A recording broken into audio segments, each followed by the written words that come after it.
Picture this: a woman standing on the steps of a stolen castle in occupied Czechoslovakia, surveying hundreds of acres of confiscated land, surrounded by Jewish prisoners forced to work her fields at gunpoint. And she is smiling. She watches them through binoculars. If someone slows down, she signals the SS guards. The whip comes down. She doesn't flinch, she orders it. This woman was not a general. She was not a commander. She held no official rank in the Nazi war machine. She was a widow, and she may have been one of the most cold-blooded individuals to walk out of the Third Reich alive. Her name was Lina Heydrich, and this is the story history doesn't tell you loudly enough. Before we go any further, if you're new to the World War History channel, hit that subscribe button right now and ring the notification bell. When we dig into the real, documented human stories behind the headlines of World War II, the ones that are uncomfortable, the ones that challenge everything you thought you knew, this is one of those stories. Stay with us. Lina Matilda von Osten was born on June 14, 1911, on the island of Fehmarn in northern Germany, a cold, flat stretch of land in the Baltic Sea that felt as far from the glamour of Berlin as you could get. Her father, Jürgen, was a struggling aristocrat of Danish descent who scraped by as a village schoolteacher. Her mother kept the house. Money was tight, status was everything. But what the von Osten family did have in abundance was ideology. The household was fiercely right-wing, steeped in German nationalism, and bitterly resentful of the post-World War I humiliation that had stripped Germany of its pride. Lina absorbed it all. By the time she was a teenager, she wasn't just sympathetic to National Socialism, she was evangelical about it. She attended Nazi Party rallies while still a student. She watched Adolf Hitler speak and came home a true believer. In 1927, she graduated from school in Oldenburg. By 1928, she was training as a trade teacher in Kiel. On the surface, she was an ordinary young German woman building a modest career. But underneath, she was a fanatical ideologue waiting for the world to catch up with her convictions. Here is where the story turns. And this part reads almost like a dark romantic thriller, because it started at a dance. December 6, 1930. A rowing club ball in Kiel. Lina von Osten, 19 years old, finds herself face to face with a striking naval lieutenant. Tall, blonde, ice blue eyes, and radiating the kind of dangerous confidence that makes people instinctively step back. His name was Reinhard Heydrich. He was known in naval circles as ambitious, arrogant, and, according to colleagues, disturbingly magnetic. They danced, they talked. 12 days later, 12 days, they were engaged. The romance was fast, intense, and almost immediately scandalous.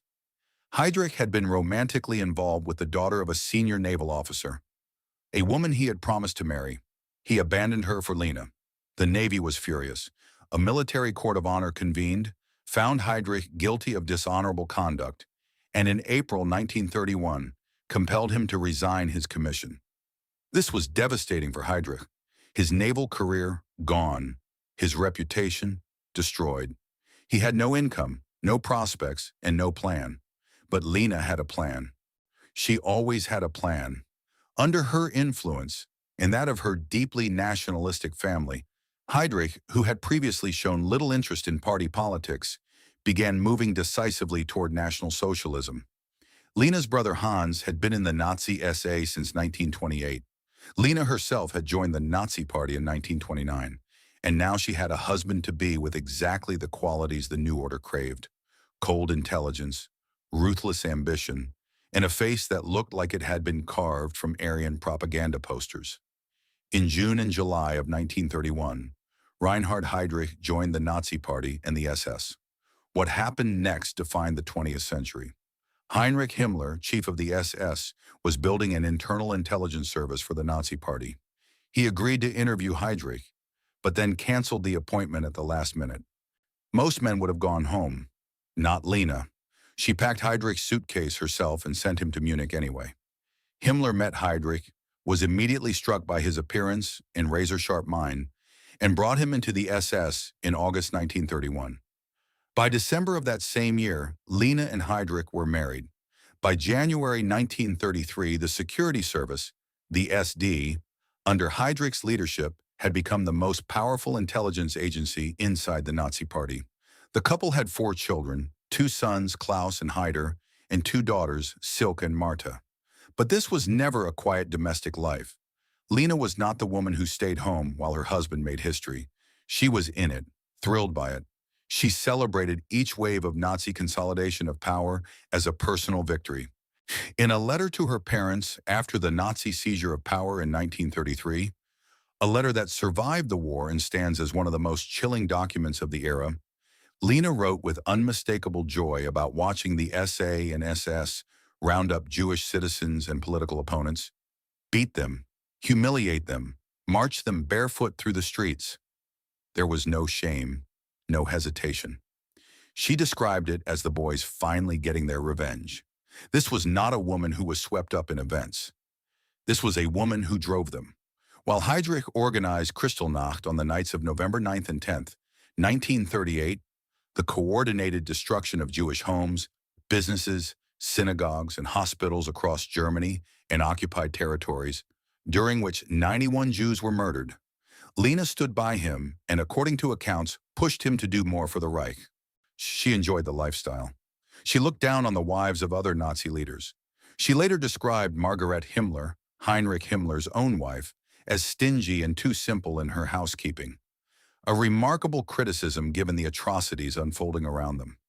In September 1941, Reinhard Heydrich was appointed acting Reich Protector of Bohemia and Moravia, essentially the Nazi governor of occupied Czechoslovakia.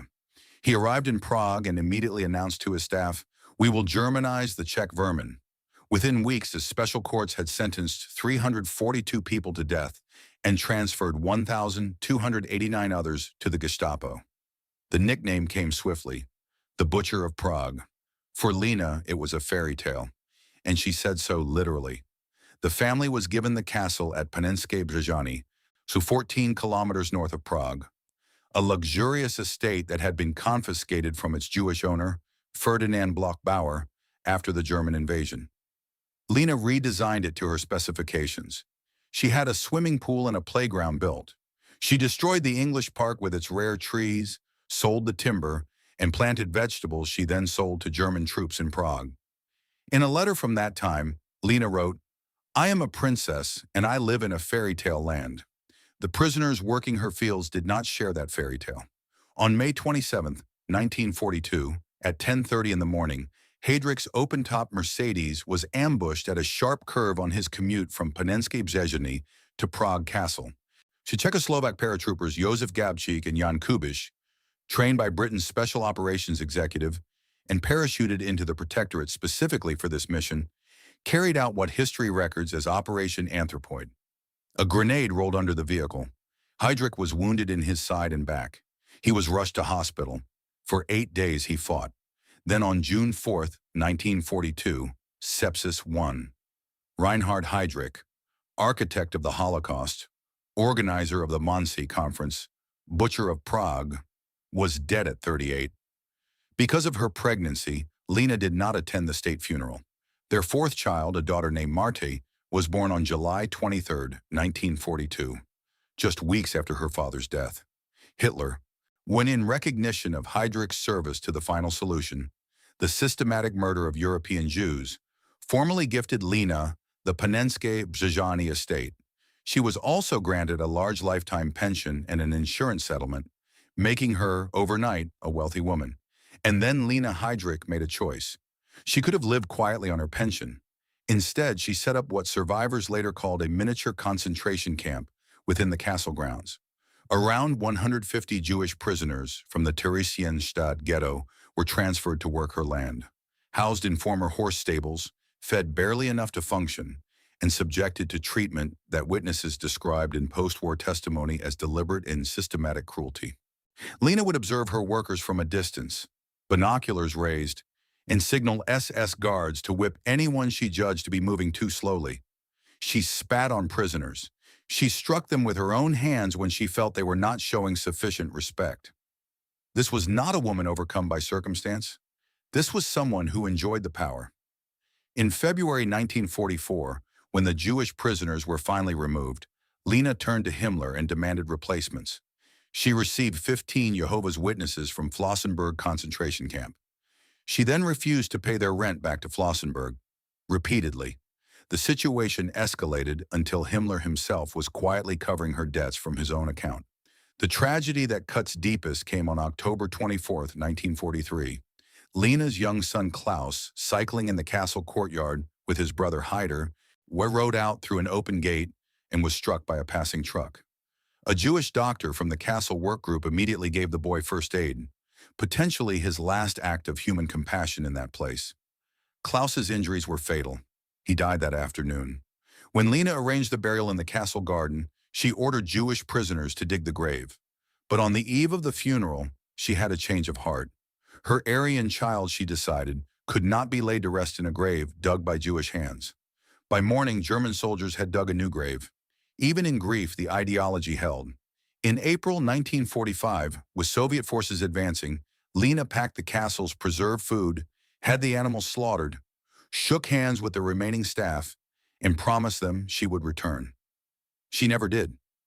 In 1948, a Czechoslovak court sentenced her to life imprisonment in absentia. For 2 years she hid, terrified of extradition. The British authorities ultimately refused Czechoslovakia's request to hand her over. She returned to Fehmarn. She fought the West German government through the courts for years. By 1956 and 1959, court rulings entitled her to a substantial widow's pension, classified under German law as the survivor of a police general killed in action. In 1965, she married Finnish theater director Mauno Manninen, primarily, historians note, to change her last name and escape the Heydrich association. She turned Reinhard's former summer home in Fehmarn into a restaurant and inn.